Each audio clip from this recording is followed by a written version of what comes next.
You've probably all tried sesame prawn toast from your local Chinese takeaway. It's made of white bread, prawns and fried in oil, but we're not doing any of those four things today because we're making them at home using multigrain bread, tofu and cooking them in the air fryer.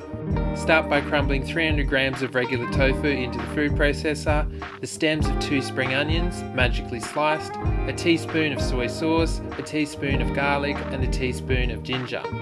Then optionally you can add in a sheet of nori or seaweed if you like sushi or seaweed snacks, as it'll give that seafood flavour.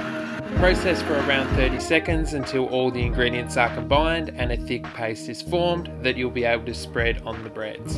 There's enough mixture to make 4 to 6 pieces. They wouldn't be sesame toast without the sesame seeds, so the next step is to push the breads spread side down into the seeds until they're covered. At this stage you can optionally spray them with some oil so they brown a little better while cooking. Cut them into triangles and then place them in the air fryer or the oven at 180 degrees for around 15 minutes or until brown. If you're using the oven you can cook them all at once, but if you're using the air fryer you'll need to do multiple batches and just cook them one layer at a time.